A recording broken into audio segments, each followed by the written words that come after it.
Welcome to the Redvee TV Show, supported by Chapel House for the 2023 season, as we look ahead to this week's game against the Warrington Wolves at the Totally Wicked Stadium. Can't wait, Kevin. It's going to be a cracker. No, same. It promises to be a good one, even if both teams are missing quite a few from the pack. I still think it'll be a good game. Yeah, I'm looking to it with an element of dread. But before we look forward, we better look back to Hull KR. I know we discussed a lot of it on the instant reaction, where you were wearing that Saints Heritage Clobber that you're currently wearing, the chocolate and brown from the 1890 season, was it, Kev? Yeah, when Saints first moved to Knowsley Road, indeed, I was wearing the chocolate and sky colours. Historic. Chocolate and brown. You said chocolate and brown, yeah. Sorry, no, they were sky. They were sky, you see. So yeah. I'll go to a more sky-based version of it. Yeah. Somebody called you. Somebody said you looked like a Pratt. Yeah, something like that. Very innovative Saints wearing that kit sponsored by a Chinese bookmaker in 1890. Yeah, very much so. Very much so. You can tell it's just a retro design, especially the chocolate down the sleeves. Yeah. Right, Kevin, I'm going to pause this now. Yeah. I'm going to pause this, and you're going to get Redvee corporate. Okay. What's this? It's like magic. Ta-da! Chapel House, Chapel House. All right.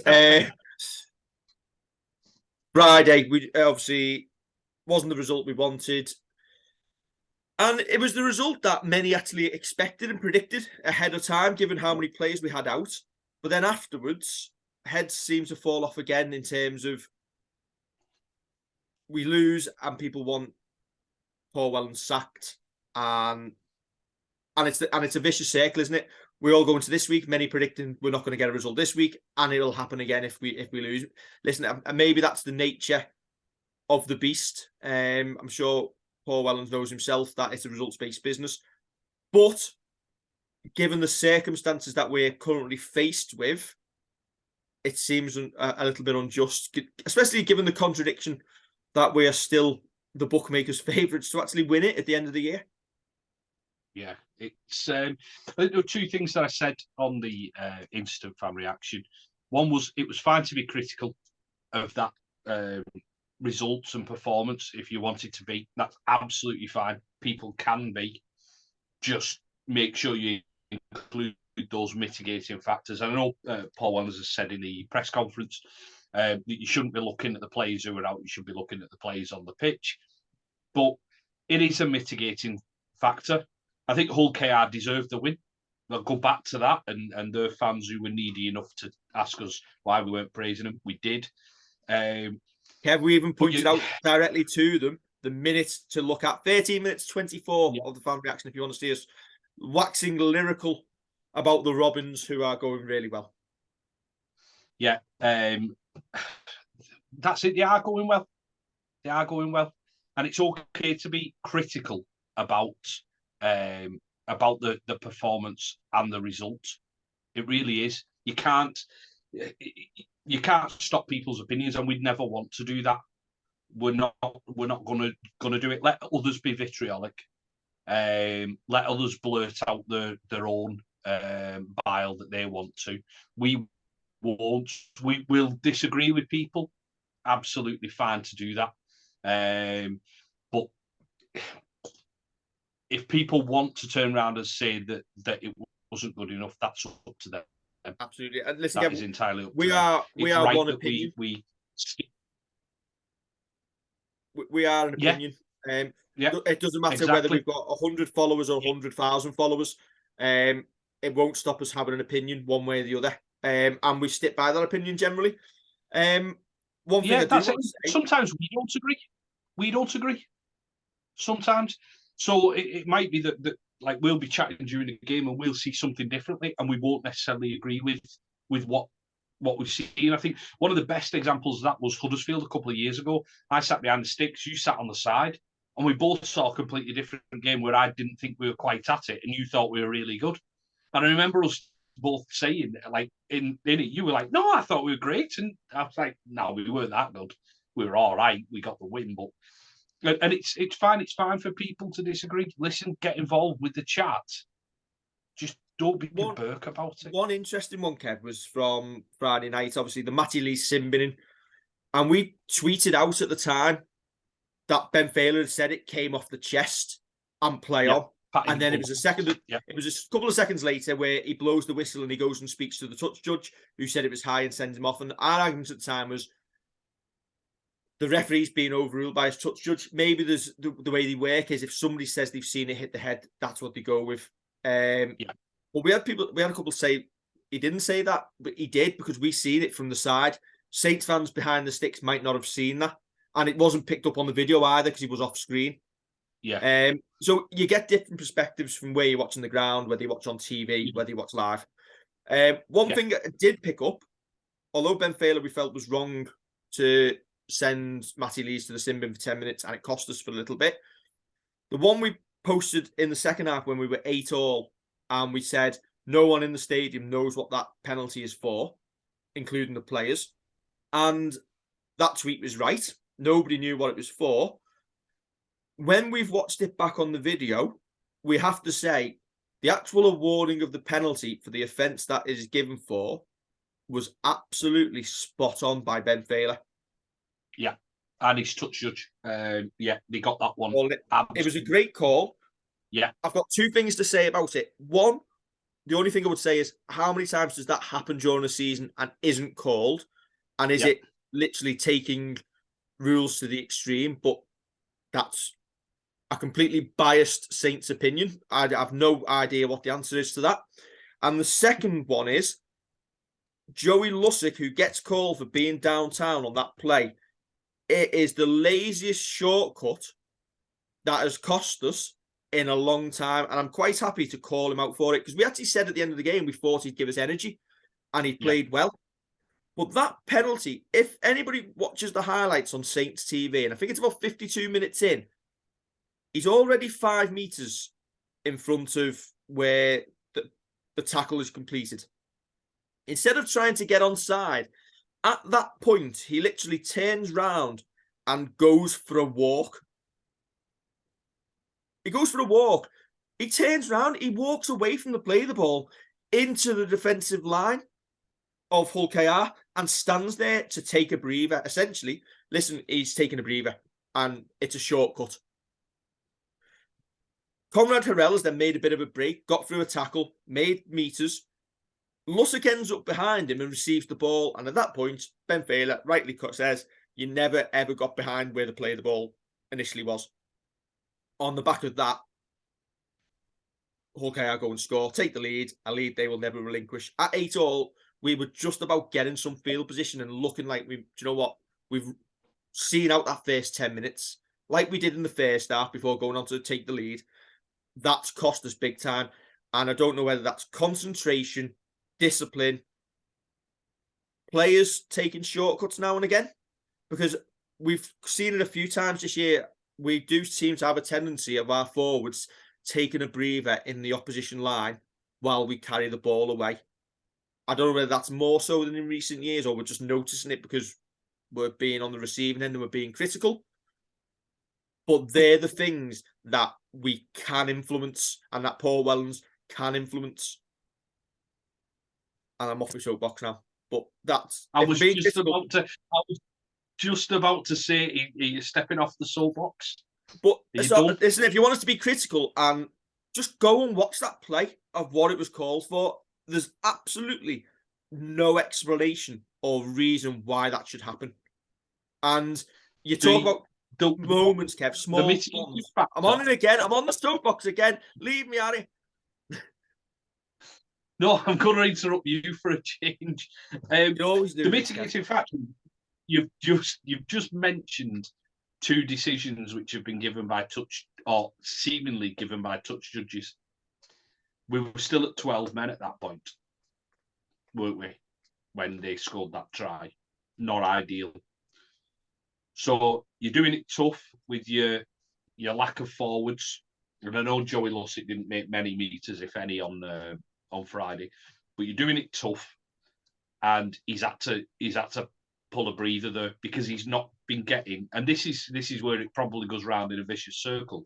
Hasn't been getting the minutes to be as match sharp as he needs to be for games like that. You have a look at Huddersfield when he wasn't brought on for ages. So, and this is it. Listen, I think he could be better there. You're right. How many times does it happen? But are the two interlinked there, where there's a decision wrong by a refereeing team, I'll call them? Is that wrong? And Matty Lees goes and sits down for 10 minutes and takes energy out of your pack, possibly. Then a touch judge, a referee's team gets one absolutely perfectly right. One that we didn't know. We're looking for a hand signal. We're hoping that Ben Thaler can give us that. He can't, obviously, because how do you give that? You potentially show the offside thing. It would cause confusion, but it's what you should do. I think one of the interesting things. Can I counter that, Kev, by saying he came on after 25, 26 minutes, I think, when Roby went off. So he's played 14 minutes prior to half-time. Half-time has been 10, 15 minutes. And then that try comes 7 minutes into the second half. Yeah, fair enough. That's it. So, You can. But it's almost... His minutes haven't been up there, have they? No. And his minutes when it's he's coming on against tired bodies rather than him coming on against still fresh legs. And listen, I may be completely wrong here, people coming in the comments and whatever, but will have his minutes early on in the game, or his lack of minutes early on in the game, done him that he is just for that second. Yeah, he is taking a shortcut. I'm not arguing that point, but is that a mitigating factor for it? Possibly. It's one of them we'll never know. One interesting thing is that touch judge team is the same touch judge team as I think we had at Lee, where Matty Lee's also got sin-binned. I'm not sure whether it's the same touch judge who's given both, or whether it's one who's atoned for an error, because Matty Lee's got no further action on that one. Not entirely sure. But we hope that, as ever, mistakes can happen in the workplace. We know that. Let's hope that they're learning from them, and that touch judge team can learn from the two mistakes that have been made.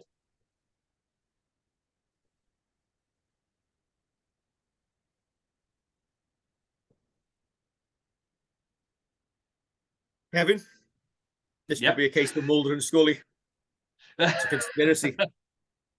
It's not a conspiracy. It's people learning. It's people just learning.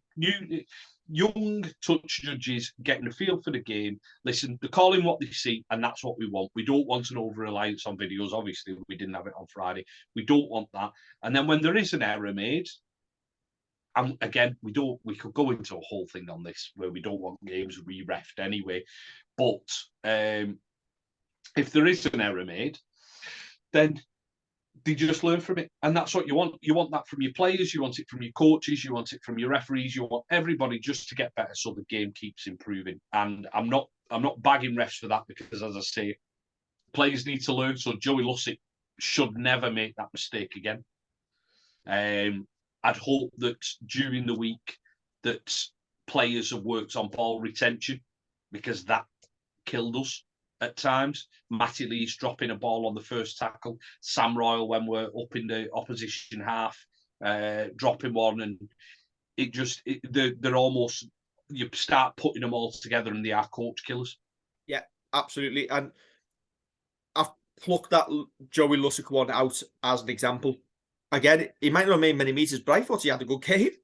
Yeah, and we said that at the time. So you can make stats look brilliant. I thought his distribution from the play of the ball was decent. But it just frustrates me that the game seemingly turned at that point. And listen, the way Hull KR played, they were worthy winners. Mikey Lewis, best halfback on the pitch. Jordan Abdullah's kicking, brilliant. Well, that's it. They did what I'd imagine Warrington will try and do to us on Thursday and pin Tommy Makinson back so he can't take that first carry in. And you all of a sudden you lose a meter maker there. Yeah, right. First point to call. This is like the Brady Bunch, Kev. Which one's going to be back? Well, obviously the big news is Joe Batchelor is back in with Jake. None of the others. Well, Lewis Baxter's in, isn't he? Oh, is that Jake Wingfield? I need That's Jake Wingfield because he got with HIA. Yeah, I need new glasses. Lewis was there. Lewis was in the squad last week, wasn't he? Yeah, he was 18th man, wasn't he? I was going to say, I'd imagine that he might get some game time this week. When you look on paper, Kev, of what we weren't able to call upon, the fact that the first 6 would absolutely be in your starting lineup or in your 17. Jake Wingfield would likely be in that 17. Yeah. And Dan Norman and Ben Davis would probably be called upon if Walmsley, Parsi, etc. are missing. Yeah. That's it, because Ben Davis could easily slot into the second role and do a job there. Given how many of them are missing, we've said things could get worse before they get better. I know Warrington have got a few missing this week themselves, which we'll get on to, but we're doing it really tough. You take 6 forwards of the pack out of any Super League side, and they will really struggle regardless of opposition. Probably unless they play Wakefield, who have renamed themselves Wakefield Nil. Yeah, you're right. You take anybody's like first choice front row, or pretty much first choice front row, first choice second row, first choice loose forward out of it, and they're going to be struggling. They are. Well, there's only Matty Lees who you would argue is first choice, as in a starter in the front row there. Has the international break come at the right time after this game? As long as none of our players who go onto international duty get injured, most of them are already injured, so they're not going to play. Or banned. It probably has, to be fair. Although the game straight after it is a trip over to France, isn't it? But do you hope you have some bodies back for that? We do hear that there's 2 or 3 bodies expected to be back for Catalan and a couple more the week after. Yeah, you'd hope so, just to give some bulk to that pack and some go forward. Because the lads who are in it will do the best. They will. They're not going out there to be dominated by a pack. But you get someone, as we mentioned, George King of Hull KR, who just literally seem to be everywhere for them. You get someone putting a performance in like that, and you need someone to step up. But it's tough work when you've got the likes of Matty Lees having to do 60 minutes. You've got Louis, who is one of the veterans of the team. You've got James Roby in there, who is one of the veterans of the team. At 37, you don't want to be putting them really through big minutes, or you shouldn't be. So, well, listen, we are doing it tough. Others are doing it tough too. But from a completely biased point of view, them 6 especially that we're missing there, is massive. That said, the squad this week. Now, given what we finished with last week with Wellesby at 13, that's what I'd expect them to go this week. A chance to bring T. Ritson into the side, starting. Benison at fullback maybe as well. Yeah, possibly. It's going to be interesting to kind of see how that goes. If not, if you don't go with that, it wouldn't surprise me to see that being a change possibly a little bit earlier than it happened. I know it happened on 60 minutes, give T. Ritson 20 minutes. But if it wasn't a change where we put Wellesby into 13, I would almost be looking at that to happen kind of, and if the game isn't going well for us, a little bit earlier than the hour mark. Big one for us this week is obviously Joe Batchelor returning. I don't think we've realised how much we've missed him, especially when we've got a full side, how he just allows that side to stay solid. Yeah, you're 100% right there. I think it's one of them that when he came in and he was like getting in and out the team and starting to become established, you thought, well, he's going to potentially be first one out. That it'll be Sirinen and Matautia who are going to be first choice. But he made himself undroppable. And I don't expect to see him back at his ultimate best on Thursday. But having him in there, having his presence in that squad can only be good for that side of the field. It's got to be, and just be able to solidify our defence a little bit more, because we're missing people like Morgan Knowles, who obviously is a key part of our defence, but that would be taken away as well from Batchelor's goal forward. Only got to remember Magic Weekend last year where he's putting attacking kicks in, scoring great tries, setting Johnny Lomax up. He can do both. And when you've got a second rower who can do that, when he comes back into the team, it's only good for you. Players to miss out then, Kev. Oh, let's not go. We won't go into it because, do you know what? The way our squad is, any of that side could suddenly pull a hamstring and miss a week, couldn't they? Yeah, exactly. It'd be tough to pick it because, as you say, you go first 13 and there's a couple of different options for us. You go in the pack and there's less options, especially front row, but there could be any type of mix-up in there. So, yeah, I don't want to put the hex on anybody. I don't want to start naming players and it all go Pete Tong. Right. It's the wire. It's the year of the wire, Kev. Year of the wolf. Yeah, been doing all right, though. Well, they've gone down in my estimation, doing an A to Z in the team. They don't take it seriously enough for me.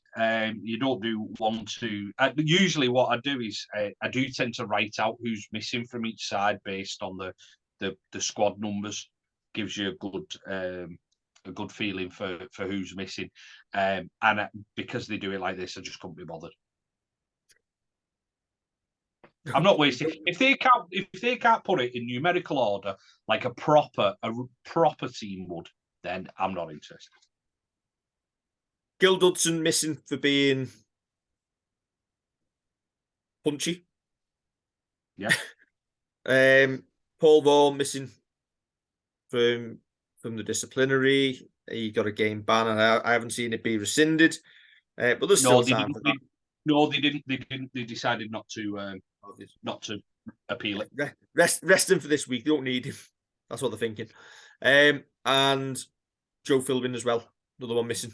So they're down on a few of the forwards this week. So does that level it out a little bit? Do we get a little game plan of how Wigan played against them? Possibly, yeah. They're also missing Joe Bullock. But from the team that played against Wigan, and I know they got turned over, they're only missing Vaughan. So they've still got speed in that team. Again, they're another team who could. I think Matautia played in the centres. He could play it loose forward, and they could put Minikin into the centres and move Maguire into prop. They've got a couple of different things they could do to try and fill them gaps. Listen, I don't think it's going to be a great battle for the forwards, but we always say about Packs getting on top, and this is one where our pack needs to use all his experience to do exactly that.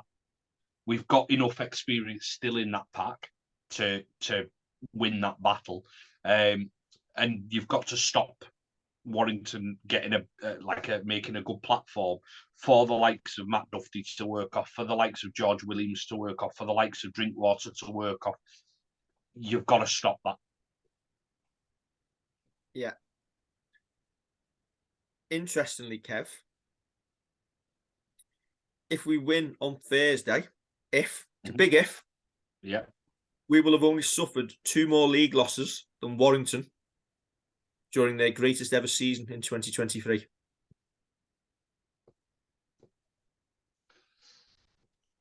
greatest ever Super League season. Well, none of them did win. Yeah, but nobody can remember. Nobody was alive to remember that. Well, holding there, the 1955 one. But it's true how you can spin stats, isn't it? We are 8th at the moment. If we've played a game less than everyone else. That game in hand is against Huddersfield at home. If we beat Huddersfield at home, we'd actually be 5th and 6 points off the top of the table. And I'm not saying we're going to win on Thursday. I'm not predicting a win for the first time in a long time, which means we probably will. But you can twist stats this early in the year to fit whatever agenda that you want to fit. You could also argue that we're only 4 wins off Wakefield, who are bottom.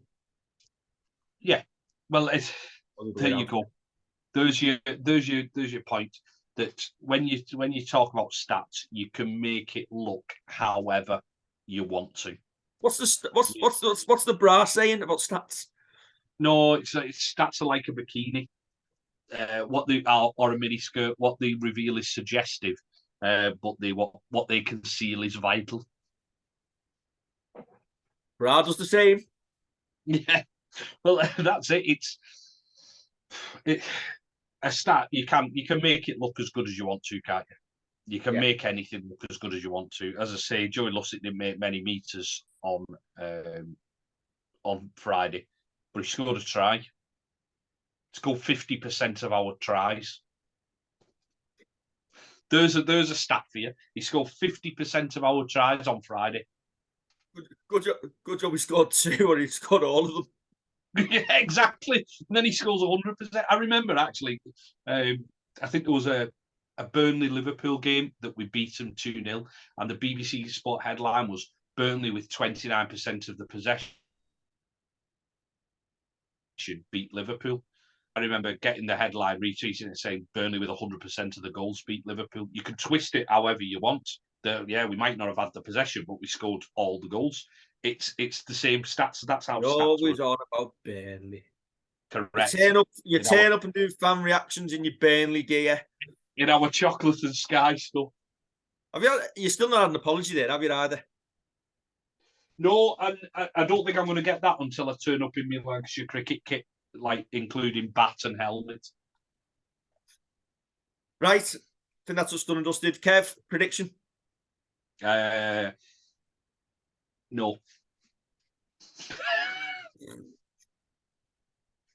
I don't want to. I got it right last week, and I didn't want to get it right, so I'm not making a prediction. No, you've had it. I might just leave. Saints by 8. You've just said you weren't predicting a win, and you've just predicted a win. Like literally a minute ago. I'm like Mark Lawrenson. I'm not like Mark Lawrenson at all. No. Horrible red. No, I'm not hopeful. I just want to see a better performance and prove, regardless of results, that when the business end comes at the end of the year, that we'll be going to wire and we'll be beating them on their own turf. Fingers crossed we do. Or we'll beat them in the final. Let's just beat them at Old Trafford. That'd be one hell of a horrible game that to be in, wouldn't it? Not when we're winning by 40. Well, that'd be all right. Oh, there'll be all screenshots of this. We'll be all over what Bevan wants or whatever it is. You will. Yes, I would expect Warrington to win. Listen, the other thing I was going to say at the very start, because I said there were 2 things, is there were positives to take out of that Hull KR game. You look at the Lomax try and how we built that from midfield and worked our way through. There are positives to take. I stand by that, and I will do. Moments after I said we can't score from deep. Moments after you said we can't score from deep. Yes. So we can't beat Warrington. Don't forget. Is there a number 2? I've already said the second one. Said it before. By the way, before we go, do you like how Mr. Wellens is looking at me approvingly on the photograph? Yes, I do, actually. You just need Lauren Fraser on the other side just to be staring at you. Ooh. Like the yin and the yang. Yeah. Right, don't forget to like, share, and subscribe, and we'll catch you on Thursday night for an instant reaction following Saints' victory over Warrington. I thought I hit the stop button, but I haven't. But I will now. Bye.